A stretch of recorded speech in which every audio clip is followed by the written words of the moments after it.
You are watching programming from the East-West Center in Washington, D.C.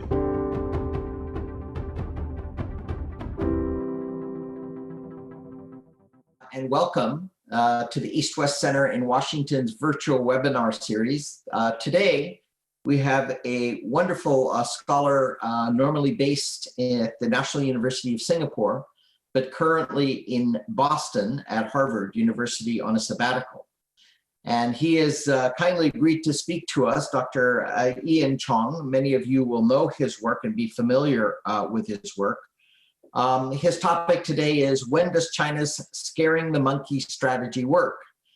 And this couldn't come at a better time because there is so much discussion, as we all know, about China's coercive behavior, its efforts to influence political and other outcomes. And Ian has taken a very careful look at this by pairing examples in Europe and in Asia, as well as to non-state actors. And he's currently at work during his sabbatical on this issue as part of a broader work looking at how regional countries are acting in the context of US-China competition, and therefore shaping the context in which US-China competition occurs. So he's got some terrifically interesting work going on, and we're really pleased to have him, not only because of his scholarship and his excellence as an analyst, but also because he's an alumnus of the East-West Center. And this series of webinars, as you well know, is part of our 60 Minutes for the 60th anniversary of the East-West Center. And so, Ian, thank you so much for joining us today and participating in this special webinar virtual series. And we look forward to maybe 30, 40 minutes of your comments, and then we'll open it up for Q&A. Again, welcome, and thank you all for joining us. Please, Ian. Thank you very much, Satu. Thank you and the East-West Center for having me. It's a real honor to be back, so to speak, even if virtually. A lot of these ideas came about from my earlier stint at the East-West Center in 2012, 2013. So there's a certain, coming back to where the ideas came about. So that's sort of nice. What I'll do then is I'll share my screen and I'll go through my slides and give a presentation for about 30, 40 minutes or so, and then we can engage in a broader discussion, which I really welcome and look forward to. All right, let me do the screen sharing now.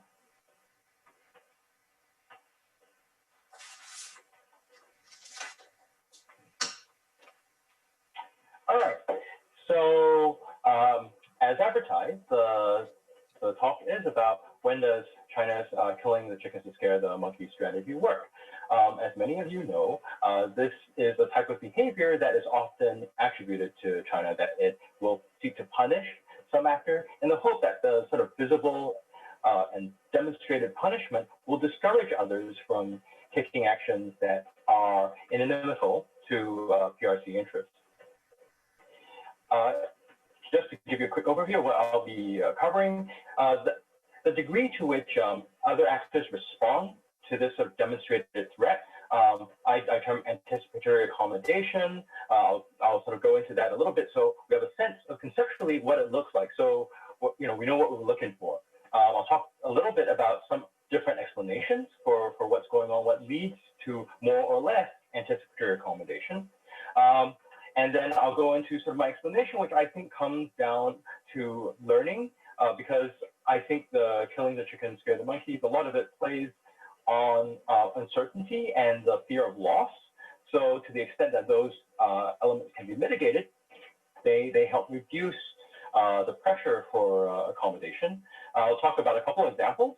One is to compare the French and British responses to Norway getting punished for giving the Nobel Peace Prize to the Chinese dissident Xiaobo.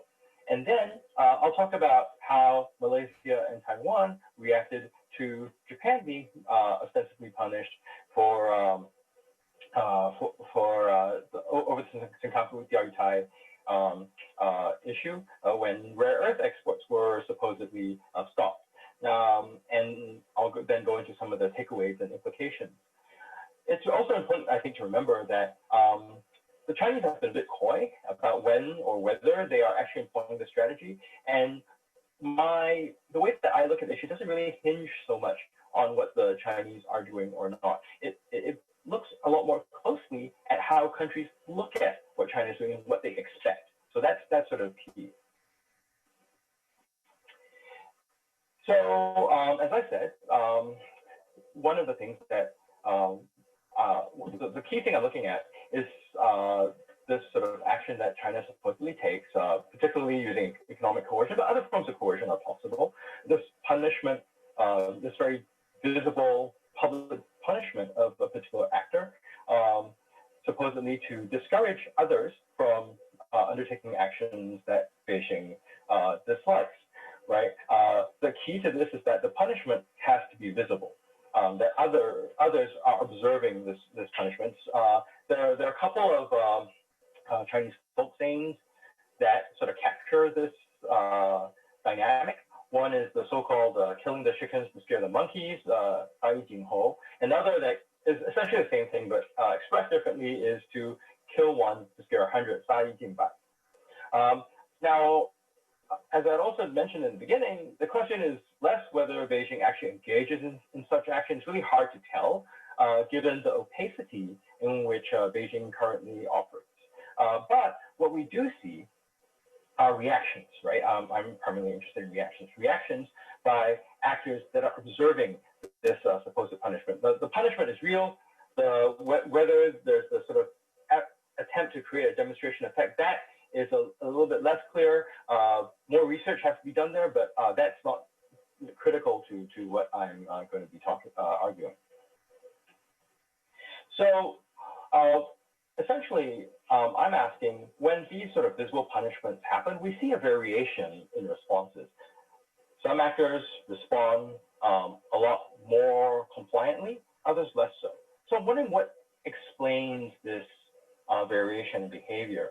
And while I look at states and also the inner workings, meaning to say lobby groups and so on, this sort of effort to work off demonstrated punishment is not unique to states. We've seen this applied over the past year or two in a variety of contexts. This includes getting various corporations to rename Taiwan on their websites and their public-facing websites from Taiwan to Taiwan, China, or some other, or China, Taiwan, or some other formulation that the PRC prefers. We see this in the punishment on the NBA, the banning of games, following a tweet by the general manager of one of the teams supporting the protests in Hong Kong. So this sort of effort to demonstrate punishment, this sort of demonstration of punishment, and then how other actors respond, I mean, that seems to travel quite well across a variety of contexts. But for my purposes, I'll focus on states. I mean, states are in many respects analytically distinct, given that they have more capacity, their interests a bit different from, say, a big corporation. But I think some of the basic dynamics, the basic takeaways are still informative. All right, so I think before I launch into a more detailed explanation of what I think is going on, let me just frame the events in terms of what are the sort of common explanations we see in terms of why there may or may not be this sort of anticipatory accommodation. There's no real direct effort to explain this phenomenon. This, the claim about killing the chickens to scare the monkeys is something that you see bandied around in policy circles and in the media, but less so an effort to sort of unpack and tease out what is actually going on, what is driving actors to comply preemptively with China or not. But it speaks most directly to a lot of the work on economic statecraft and sanctions, on audience costs and results, so when actors give in or not. And also some of this stuff about reputation insurance, whether reputation for punishment affects whether an actor is able to get others to comply or not. There is some talk about regime types, so whether a country is democracy or or an autocracy, broadly speaking. But I actually think the effects of regime type are a bit indeterminate. You see the sort of variation all across the map, regardless of regime type. But what I think what I sort of focus on most is this idea of signaling sanctions, right? Sanctions can be for many reasons. They can be for direct punishment. They can be to deter, but they also deter directly further action from a target. But they can also be to signal, to show willingness to bear cost because a state is unhappy about something, or in our case, willingness possibly to bear cost to show that the state will act consistently across different contexts, across many cases, in order to make others comply. There's a literature on that, but I won't bore you with it. So what I think is really going on is that a lot of the sort of anticipatory accommodation rests on decision makers and the domestic lobbying that's going on. So to the extent that decision makers are uncertain about what might happen, to the extent that decision makers fear that there's going to be some really heavy cost should they not work with China even before China speaks. There's more, the conditions are more conducive to this anticipatory accommodation. And decision makers are more sensitive to lobbying, right, by business and other interests who say that, okay, we really have to give in to China. We don't want trouble with China because that will hurt potential investment opportunities, potential trade opportunities, so on and so forth. I suppose for lobby groups for business interests and so on, their willingness to lobby rests on their expectations of what the cost of going against China might look like for them. So a lot of this is based on expectation.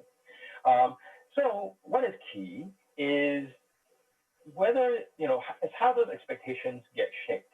And I argue that states that have actually gone through recent punishment by China, so within, the past 5 years or so, where the memory of getting punished by China is still fresh, and decision makers who, were around for the last set of events continue to bring that experience to bear in the subsequent round. This is important because the sort of past punishment reveals information. It shows what China can do in terms of punishment. It shows how far China might be willing to go.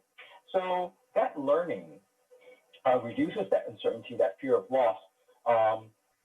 Decision makers, policymakers might be more confident about what they can handle, about how far they can push without getting into sort of real trouble. So that creates confidence. But I have to stress that confidence doesn't necessarily equal outcome, right? Policymakers can end up being overconfident and overdoing things. But at least there's a impetus to resist. What else happens then is with lobbying by various constituencies, the lobbying also works domestically if it's able to play on an expectation of loss. So the groups that are pushing for this probably expect some loss if they don't comply with China. And to the extent that they can sell this message to the legislators, to the executive branches, that has an effect. But to the extent that legislators figure, okay, we know this is your story, our experience tells us different, they tend to be more resistant. To the extent that business and other interests sort of figure out, okay, you know what, we can write a lot of this punishment into our usual business costs. The risk may be manageable. They may be less pushy on the lobbying front as well. So to make my case for this, I look at a couple of paired comparisons, as I said. I look at an instance of a visible punishment. So whether this is Norway and Xiaobo, or this is Japan and the rare earths, then I look at a couple of states, how they react and why the reactions are a bit different. And there what I'm hoping to do is to be able to isolate and highlight the mechanisms that allow for greater or lesser anticipatory accommodation. So just to sort of quickly run through the cases, the sort of background in case folks are saying, well, you're comparing apples and oranges, these things don't fit. So essentially, why I look at France and the United Kingdom in relation to Norway is because on many respects, they are similar on things that I care about. So if you look at the percentage of trade as a percentage of trade with China and Hong Kong as a percentage of GDP is pretty similar. The fact that they don't have ongoing disputes with China is pretty similar. The degree, the level of inward direct investment from China, it's a bit different. France, in the period that I look at, from 2008 to 2016, is much lower, but 1.74% isn't that, in the case of the UK, isn't that great either, right? And similarly, if we look at the case of outward going investment from France to UK to China, yes, the UK is greater, but again, 1.79%. Okay, it's not, it doesn't make or break the economy. Where they do differ a lot is in terms of when they were most recently punished. So the French had a really bad experience with the PRC over what happened over the 2008 Olympic torch relay. That was supposed to be China's coming out party. There were protests. There was support for Tibet. That made the Chinese administration then very unhappy, and so there was some punishment going on. This was before the award of the Nobel Peace Prize to Xiaobo in 2010. Now, the other pair of cases I look at is Japan getting punished by China ostensibly through the pause in the sale of rare earths, and I look at Malaysia and Taiwan, which differ. Where they're a bit different from the France and UK is that they're different at this point in time in terms of their regime type. But if you look at the percentage of trade exposure or investment exposure, either inward and outward, they're both pretty similar. I mean, for Taiwan, outward investment that we know of, there's a lot of investment going on through sort of third parties that will inflate the Taiwan numbers. But at these numbers that we know, it's about 2.32%. It's much larger than the Malaysia case, but still, it doesn't make or break the economy. So I think based on these sort of features, it's useful to make these sets of pair comparisons. So just that I'm not comparing apples to oranges. Now, let me then go into some of the cases that I'm talking about. Now, for the Nobel Peace Prize case, what happened was the Norwegian Nobel Committee decided that they wanted to award the Nobel Peace Prize to Xiaobo in October 2010. This was over PRC objections. The decision brought condemnation by Beijing. There were some visible actions, including the suspension of political and diplomatic talks for a while, the freezing of free trade agreement talks. There was some alleged boycott of Norwegian salmon, although there's some dispute over how much the boycott happened or whether it was really a boycott. Now, it's also useful to recall that other aspects of the Norwegian-Chinese economic relationship was ongoing, right? So bilateral trade actually continued to grow. These sort of very visible, symbolic, pauses and punishments aside, every business in other domains actually went on as usual. So what we see then is that Norway seems to have backed down a little bit from its human rights stance, including having its top leadership not meet with the Dalai Lama in 2014, something that they had done previously. Now, these Chinese actions and also Norwegian responses get a lot of play in the press and in policy circles around Europe. Now, this is where things then get interesting. So the sort of treatment is the same, right? The stimulus is the same. All the countries in Europe are sort of seeing the same thing happen to Norway, seeing the same thing that China is doing. But what we get are different reactions between the UK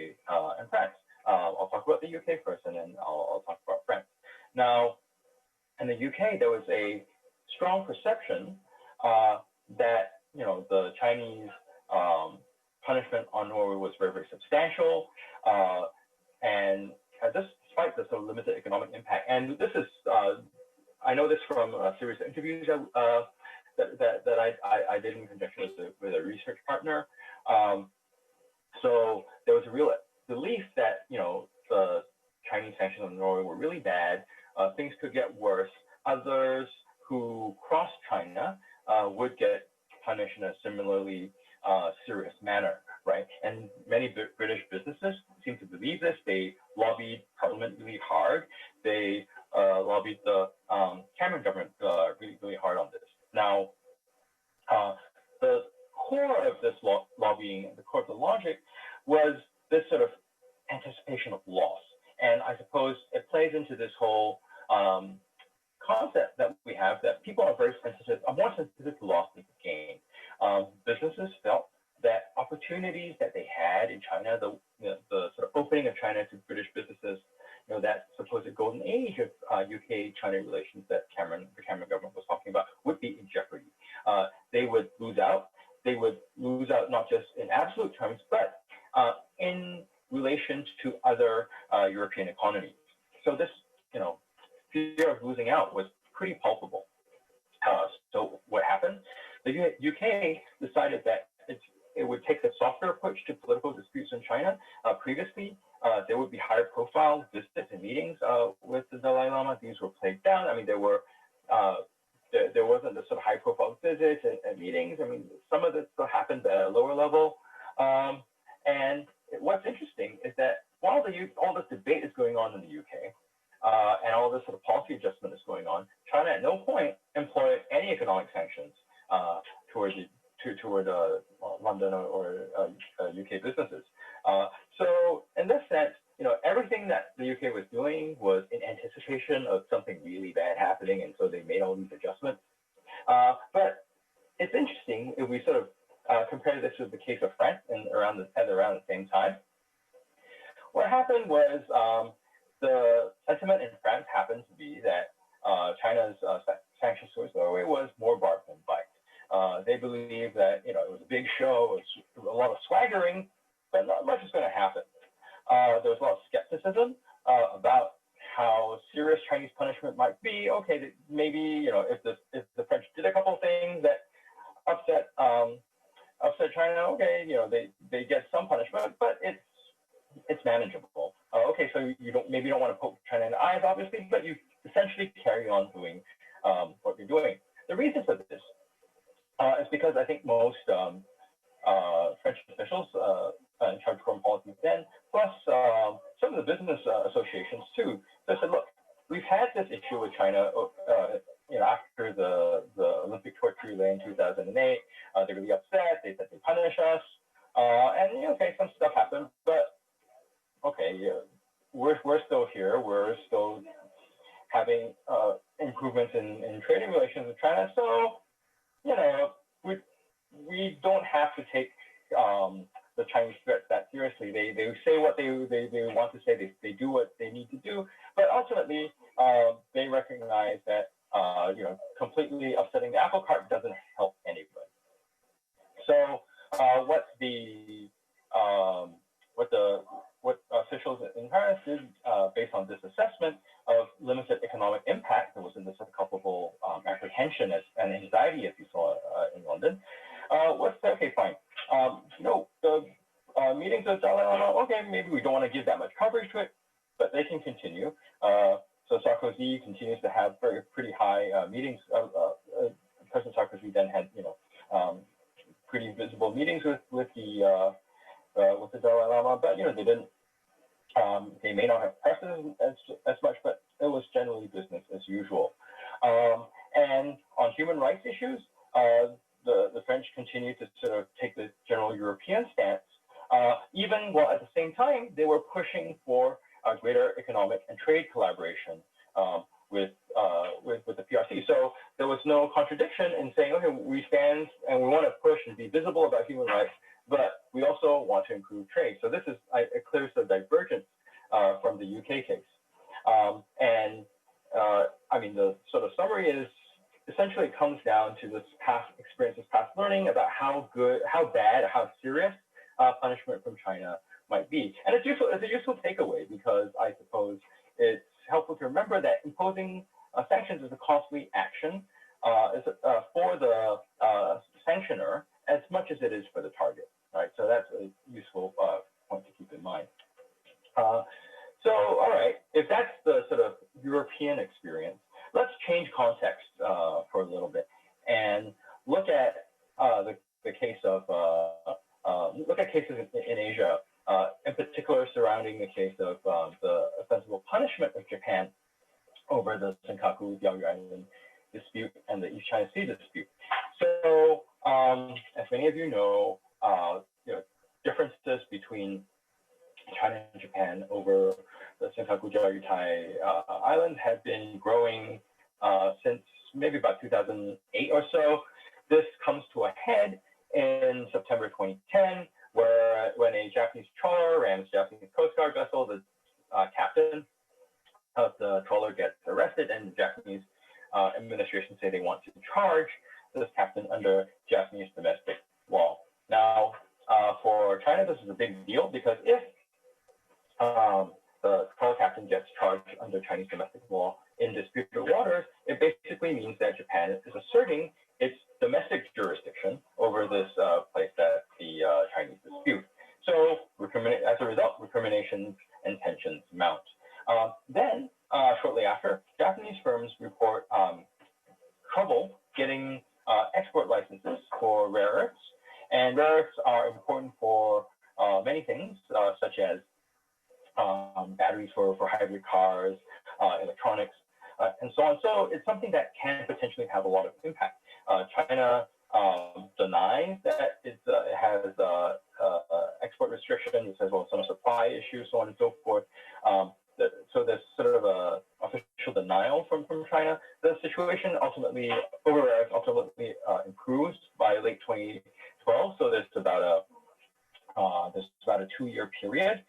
Now, whatever the Beijing government was saying, the international perception was that China had used this rare earth mineral exports to punish and pressure Japan to cave in. Indeed, the trawler captain was later released, wasn't charged. So there's a view that, okay, if you stand against China on certain issues, they can really try to hurt you. So that was the sort of general narrative. But this narrative was not it did play out the same way across Asia. So the comparison is between Taiwan and Malaysia. Now, Taiwan, it's some see Taiwan as being sort of sui generis because of the claims that the PRC makes over that territory. But one thing that is pretty clear is that not just decision makers, but the general population on Taiwan has become quite accustomed to PRC pressure, has become quite accustomed to threats from the PRC. So what was quite interesting is looking at the sort of rare earths, and it was certainly noted. Officials and media said, okay, this is from both interviews and looking at media reports and also debates in the Taiwan legislature, the legislative yuan, was certainly a acknowledgement that these events happened. So it's not that they were oblivious. And what they did was actually a couple of things that were quite interesting. One was this was the Malaysia administration actually sought to capitalize on the situation to push the claim with Japan. It was getting into this whole talk about the fisheries agreement with Japan. While at the same time, the Ma administration was trying to improve business and commercial ties with China. So it was pushing through things like apart from the economic framework agreement, also an extension to that, which was the cross-strait services and trade agreement. And one of the things that the Ma administration did to some extent, not a lot, was to sort of say that, okay, we're work with China, not only will we not benefit economically, there's a potential for punishment. They didn't really push it that hard. But what was interesting was that the population didn't really buy it. They said, you know what, there's a problem with more ties with China. Whatever this thing with Japan is going on, it's going to be a real problem if we have closer ties with China in a way that Chinese businesses can hollow out the Taiwan economy, in a way that we get Chinese influence more heavily on Taiwan. So as many of you know, this spiraled into the occupation of the legislature and the Sunflower Movement in 2014. So essentially, how I read that is folks, people in general sort of say that no, we don't think this punishment thing is all that serious. And of course, the Biden administration backs down to popular pressure and suspends the cross-strait services and trade agreement. So that suggests to me that in terms of policy adjustment, while the Taiwanese were aware of the pressure, the demonstration effect, really didn't have much of a play. In a way, there's sort of a reverse UK, right? It goes the opposite direction. They figure, okay, well, maybe this sort of punishment by the PRC is a signal that we have to be even more careful of these guys. And so they get quite resistant. Now, the Malaysia case, in comparison, a lot of the Malaysian officials and also businesses, the way they saw the punishment of Japan was that, well, it's a specific China-Japan thing. China and Japan are always at it; they're always arguing, and it's got nothing to do with us, essentially. But one thing we do have to note is that if you are a weaker actor, and by 2008, China has surpassed Japan as the world's second largest economy, if you're the weaker actor, China, is going to press its advantages. So we have to be careful about that being much smaller. What that meant was there has to be more wariness toward the PRC and an attempt to avoid confrontation with Beijing, because overt resistance was going to be costly, and so the sort of ways to cooperate and all that had to be emphasized. So even with the case of increased PRC pressure on the South China Sea, such as incursions around James Shoal and the Laconia Shoal in 2014 and 2015, respectively. These are places that Malaysia has essentially administrative control over, but the PRC disputed it. The PRC moved ships there. At one point in time, they had sort of a continuous presence near Laconia Shoal for about a year. The Malaysian Parliament debated this, so they knew about the issue, but the Malaysian administration was very reticent about doing anything. Of course, there's a question of the Najib administration also possibly taking money through investment and so on from China, but that actually fits this argument well. It's like, okay, so you are very dependent on China, so you want to be more compliant. So even on an issue that is as important as a sort of territorial sovereignty issue that many countries get very worked up about, you want to play it down. So under repeated questioning, and it's actually, the parliamentary record is quite interesting because there's a lot of evasion going on in the answers, but under pressure, finally the Najib administration says, okay, yes, we're never going to give up on Malaysian sovereignty, and we're going to make a strong stand about this. So they make some showing, but essentially, Malaysia remains very unconfrontational. And so some of this, if you look at the record, the legislative record and also interviews, it suggests that this real worry that doing anything that upsets China could really hurt Malaysia. That was something at the back of a lot of the minds of policymakers. So it's not something that they sort of ran around being worried about, but it'd be this sort of lingering doubt that I think it seems to have encouraged a lot of reticence and playing things softly. So that's I think, a useful contrast with the Taiwan case. So having sort of run through these cases, and I hope given you an illustration of what's going on, I'll share some preliminary takeaways with you before we go into a further discussion. One is that what seems to matter is sort of this experience, this learning of what pressure looks like. So the more familiar states and possibly other entities are to pressure, the more they feel that they're able to navigate their way around it, or even potentially to resist it. This sort of learning seems to take away the effects of things like regime type, investment exposure, proximity, territorial disputes, and sort of material capacity. So this sort of learning from experience seems to provide confidence in resistance. But like I said, confidence doesn't equate to success.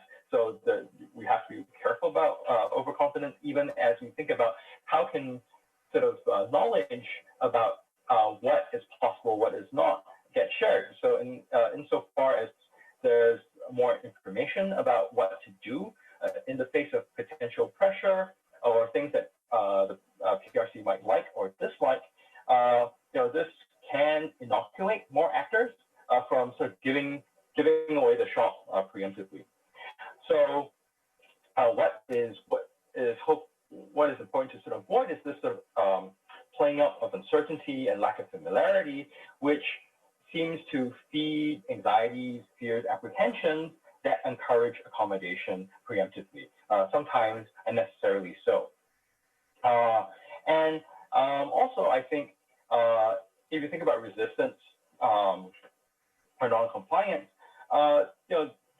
the fact that more actors are willing to sort of say, no, if we have differences, we'll negotiate over them rather than to give in preemptively. I think the more that sets a precedent for putting things on the table for negotiation rather than the sort of preemptive capitulation, this anticipatory accommodation. Because to the extent that more actors are making this sort of punishment, are diminishing or decaying this sort of effect of punishment, the less effective it will be, the more China will have to realize that it has to negotiate and speak with other actors directly rather than to use what is effectively a cost-saving cheap strategy, which is to demonstrate you have this really heavy punishment on one actor and you hope everybody else gets the message so you don't have to repeat this time after time. To the extent that China or any other actor, right, has to repeat the punishment time after time, that cost builds up and accumulates on the center side as well. So it's important to recognize that such that coordination and solidarity is sort of useful as a response. I think there's the question of how much this experience on state actors that I talked about can be extended to non-state actors. I suppose if a lot of it is the psychology of expected loss, the psychology of uncertainty and fear, then having shared information, better shared information about what's going on, what can you do, where can you get assistance and help, that tends to moderate the sort of effects of fear, apprehension, and anxiety. All right, so that basically sums up my presentation. I think I've gone on for about, 30 odd minutes. I'd like to welcome your questions. Thank you. Well, wonderful, Ian. Thank you so much. It was quite fascinating, particularly the case studies. And I particularly was intrigued by the two takeaways about experience learning and uncertainty and lack of familiarity and how that shapes responses. I must. Hold on, let me just try to stop sharing. Oh, okay. Or perhaps Sarah can help. So yeah, so we can pull up because I don't think we need this. Okay, there we go. I think that should be good. I was saying that not only are the cases quite interesting and the responses quite interesting, but I thought, for me anyway, the takeaways of the experience learning versus the uncertainty and lack of familiarity with such experience, with facing the Chinese retaliation shapes of responses. I guess one of my questions that kept coming up was, nowadays, those cases go back a ways. I mean, they go back to, a period when we saw maybe China really emerging and leveraging some of its power and some of its coercive capabilities, et cetera. But now here we are in 2020, post-pandemic, et cetera. I guess as I read the polling and polling data and responses, maybe there are far fewer countries who don't have experience with some elements of this, whether that be post-pandemic or since 2000 and early, mid-2000s.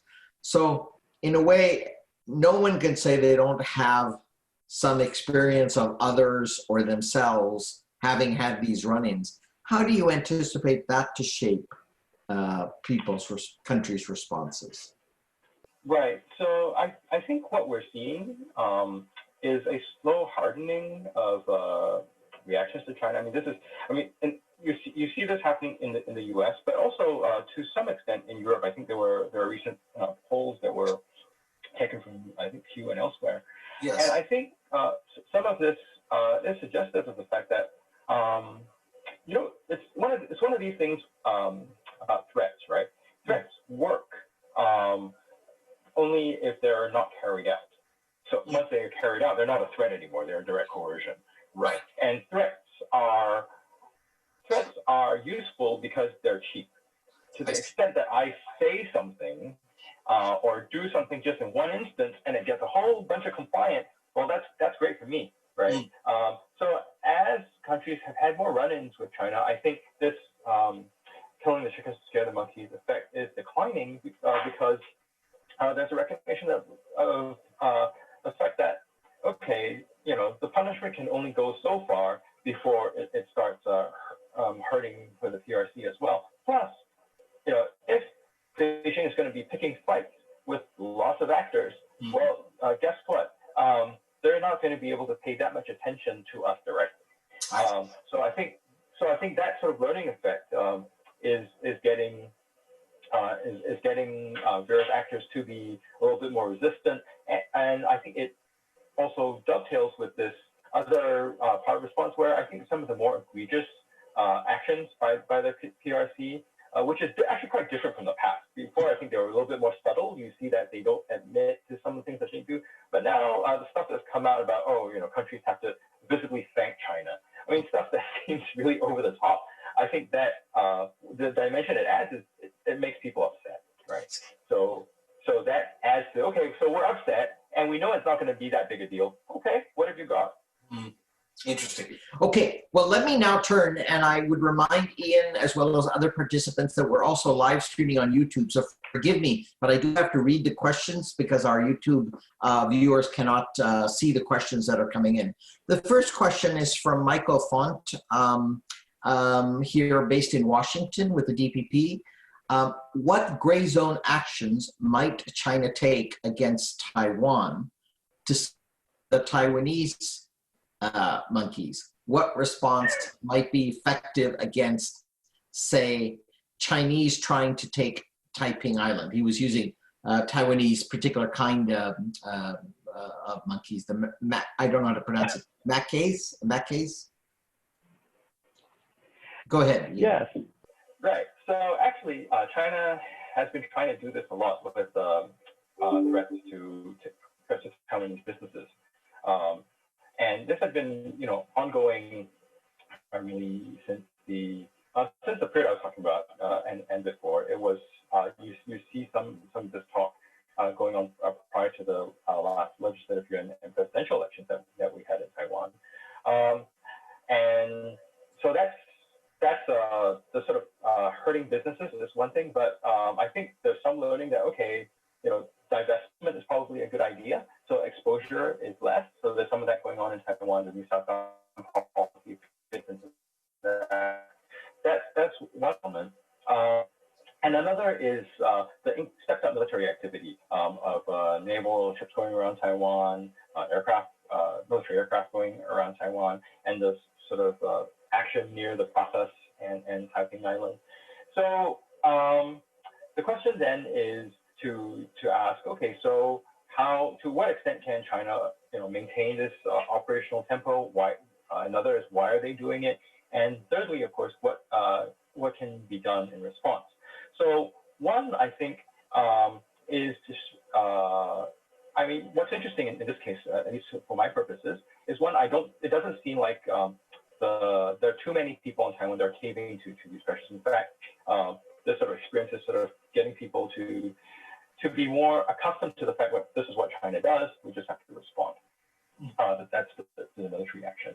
Now, Xiaobo, a Taiping island, and the process are a bit of a different proposition because they're actually quite far physically from the main island of Taiwan. They're much more difficult to defend. So the question would be for the Taiwanese government to figure, to what extent, how far are they willing to go to support their positions on these islands, and what can they do to sort of show that, okay, China, is much stronger, but should it decide to take action that is going to be provocative, it will be costly to them as well. I mean, a lot of this works on how you play and project ideas of cost at each other. So that's a second dynamic, I think. Thank you. Let me turn to the next question, which comes from a gentleman, Dan Lieberman. This is a comparative question. How would you compare mild economic reprisals to perceived harm? He says, China, with overwhelming sanctions, military actions, freezing bank accounts, etc., as a response to achieve similar results. And he puts in parentheses the United States. How would this model work, regardless of the phrasing of it, for Mr. Lieberman's question? Right. So I think the different kinds of sanctions, it's important to remember that they all don't do the same thing. When the U.S. has these very overwhelming sanctions, I think North Korea comes to mind, Iran comes to mind, and for a long time, Cuba comes to mind. These are less so to signal to other actors what they should do. It's about punishment. It's basically saying that we don't like your behavior for whatever reason, and so we're going to punish you for it. The concern seems to be less about, okay, we're going to take some action here in order to get some sort of response elsewhere as well. And I suppose this difference in approach has to do with the fact that the U.S. for so long has been so powerful. So it's easier for the U.S. to go around sanctioning and punishing various actors than it is for China, that has to be more efficient in the way that it employs coercion and threat. Okay, thank you. Let me turn to the next one. The next question comes from Mark Kustra. Are there any signs of smaller Asian nations banding together, deepening their economic and political ties to better insulate themselves against Chinese aggression, both perceived and real? So this kind of gets to the heart of when I introduced you. This work is in a larger context of work of how regional countries are navigating the US-China competition and what kinds of responses they are creating in that context that would then shape the US-China competition. Right, so that's also something that's really fascinating, because I think what's going on there in Asia is that there's a objective recognition that possibly banding together, working together, bargaining collectively might be useful. But the problem across Asia is that the interests, it's a very diverse region, so the interests of different countries are quite different. The degree to which they want to or have to work with China is a bit different. So, if, for instance, you're Laos and you're small and landlocked, and your rivers, have to come through China, your options are very different from, say, Indonesia, which, is quite far away, it's big, and has a large population. So these differences are actually important because it shapes what these different actors are willing to do and what they're willing to and able to compromise on. So for these actors across, I'm just giving two extreme examples. So for these actors who work together, there has to be some sort of common position, which means compromising certain positions and others. And there are actors that are less able to compromise because they're smaller, they're weaker, and some that are more willing to do so. But they all need to work together, right, to be effective. But this difference, right, creates a collective action problem that's really hard to overcome. Meaning to say that while there's a intellectual recognition of the need to band together, to actually effect that has been very, very difficult. Right. Well, thank you. Let me now turn to a question from a colleague formerly of the East-West Center and formerly of the State Department, Michael Anderson. He asks, the U.S. recently seems to have changed its public messaging or communications strategy to strongly criticize and call out the Chinese Communist Party, not the people of China. And you've heard reference to this. Do you think this distinction is important? Will the approach work with Chinese audiences? What about US and foreign audiences, including in Singapore, which has a sizable ethnic Chinese population? Right, so I think this distinction is important because the Chinese state and the Chinese Communist Party that runs the Chinese state is not reducible into the broader Chinese population, which is huge and highly plural, right? It's just like saying, well, the US government or any particular administration is synonymous with every single American. It has that sort of very strange, has a very strange application if you try to sort of say that they're one and the same. So this distinction is important because it also shows that what the US government is opposed to is certain behavior by a certain actor. It's not a essentializing claim based on culture or race that all Chinese are a particular way. And in fact, the claim on ethnicity is an interesting one because it's something that the PRC sometimes likes to play out. That and we certainly saw this in Singapore with the heating up of the arbitral tribunal ruling between the Philippines and China. That if you share the same ethnicity, you need to take a sympathetic political stance. But that doesn't really translate particularly well because I think ethnicity and culture, even if you have similar markers, it says very little about the kinds of political leanings that you have. So, I mean, it's sort of like saying, well, why can't the U.S. and Canada be the same? I mean, it's because in terms of ethnic makeup and history, there are lots of similarities. So it has that similar quality if you sort of think that ethnicity and culture or whatever is the same as what a particular type of entity, particular actor is doing. So I think that distinction has been useful. It's something that was less clear before.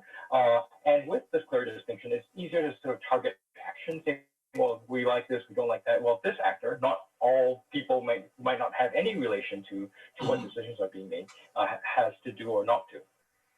Great, thank you. Now, I am conscious that it's 1:24, which gives us officially about roughly 6 minutes. So I'm going to use my moderating prerogative, if you will, to bunch together a couple of questions. The next question bunches up a couple of questions from Dr. Ellen Frost, our senior advisor here at the East-West Center, when she asks about Australia.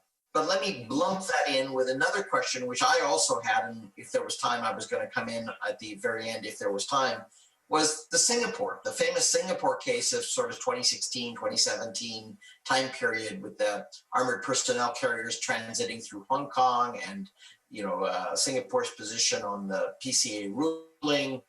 So Gay Christopherson writes through the chat, could Singapore also have been a case study in 2016? When it resisted Chinese pressure to move into China's sphere, reduce relations with the US, and stop balancing between them.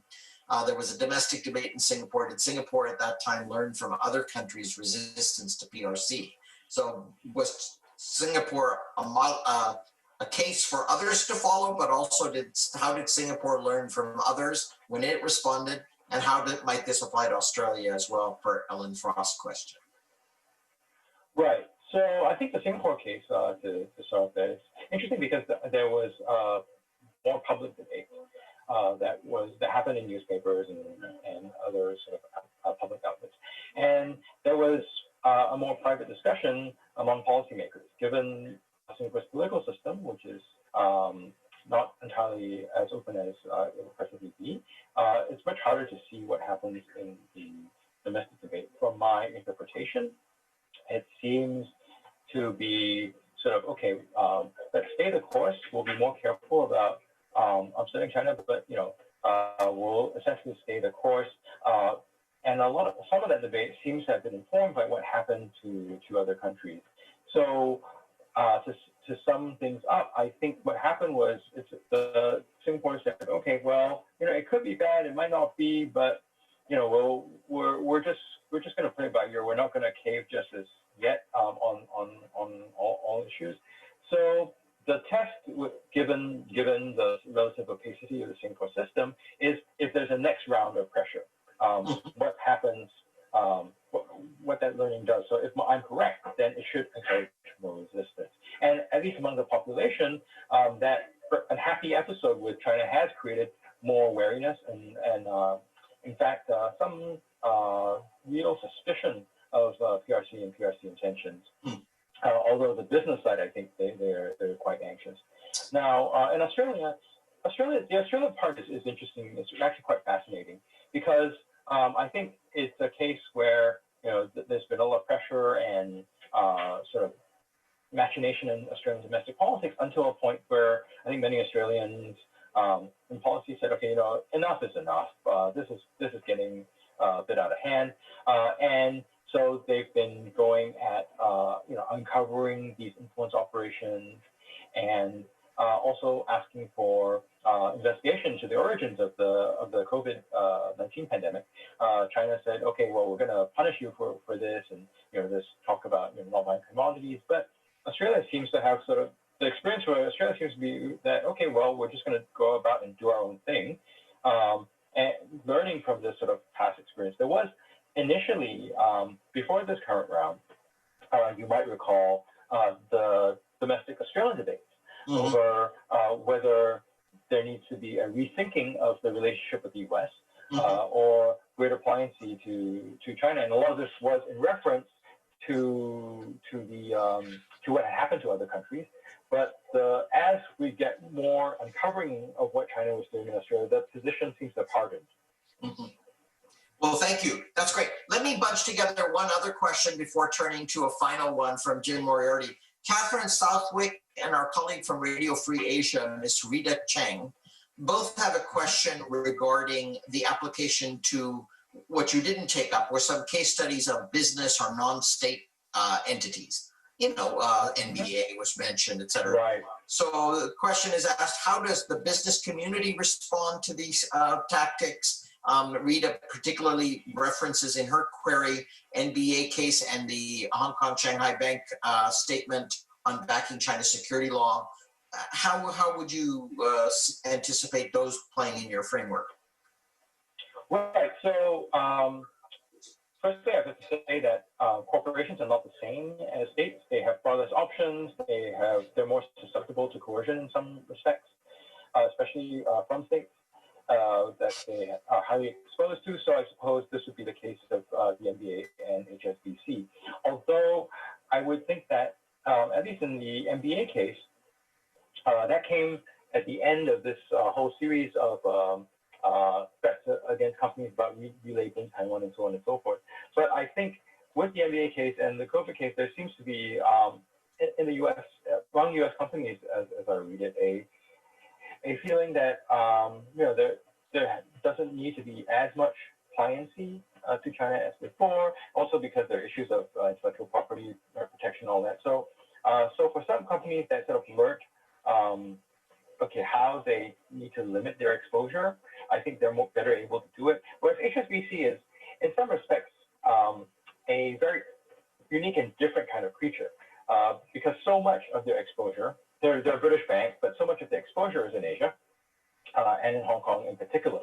So the HSBC having to, in effect, cave to support the national security law is unsurprising.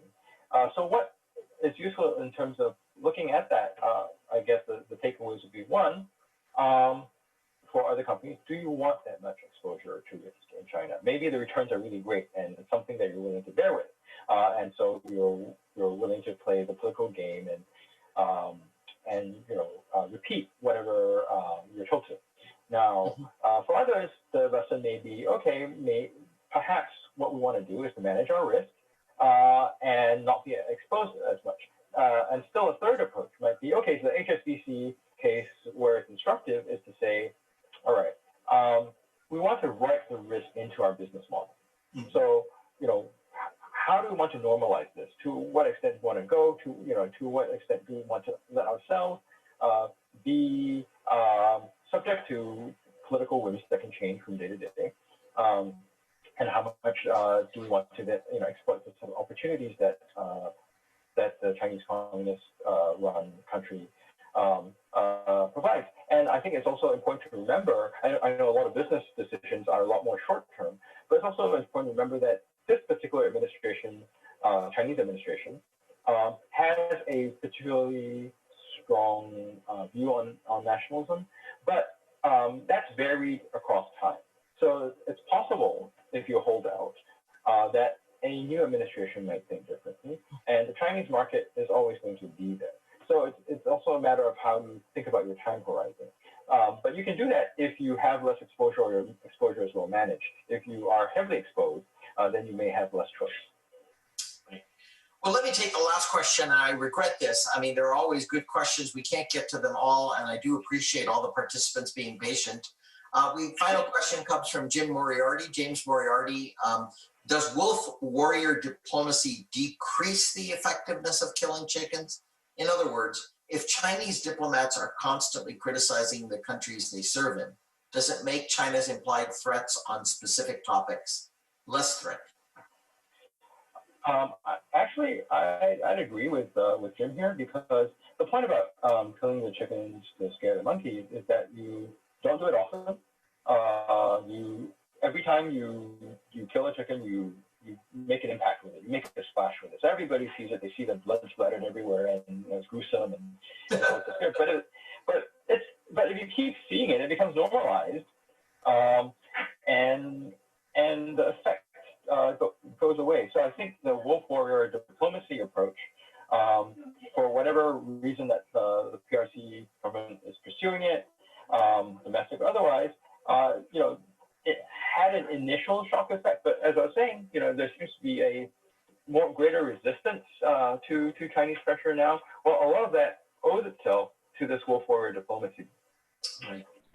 Well, with that, I'm afraid we do have to wrap it up. But before we turn to formally thank Ian for his terrific presentation, very fascinating work that he's doing, let me just do an advertisement for upcoming programs, since I have some of you on, and you could relay this to your colleagues who might be interested if you are not yourself. On July 7th at 5 p.m. in the evening, Eastern Daylight Time, we have a session from the new General Accounting Office study on migration to the United States under the Compacts of Free Association. Many of you are well aware of the US's freely associated states in the Pacific, and the special arrangements we have with them regarding migration into the US. And so there's a new GAO study that brings to light some new numbers on this migration and its impacts locally across the US. So it's quite a fascinating study, and I urge you to join us July 7th, 5 p.m. on migration to the US under the compacts. July 16th, we go to another one of our alumni for the 60 Minutes for the 60th anniversary program, and that's Dr. Cheng Vanarit, who is based in Cambodia and is going to talk about Cambodia-US relations. Really important at this time, given allegations of Cambodia having a base, Chinese base, etc., and the difficulties in US-Cambodia relations. So he'll provide some Cambodian perspectives on that. And on July 21st, our colleague, Dr. Kai Hay, who is at Griffith University in Brisbane, Australia, and he has a new book out on institutionalizing the Indo-Pacific and looking at the concept of the Indo-Pacific and whether it can be institutionalized. So as you can see, we have those 3 programs coming up, but several others in the works as we negotiate times, dates, exact topics, and colleagues. So please join us. And now, please join me in thanking Ian Chong for an absolutely terrific presentation. I wish you the best in concluding your sabbatical there in Boston, Ian, and safe journey home to Singapore. And and look forward to continued engagement with you. And thank you all for joining us on YouTube Live for the East West Center in Washington's virtual webinar series. Thank you all and have a good day. Goodbye. Thank you, Satu.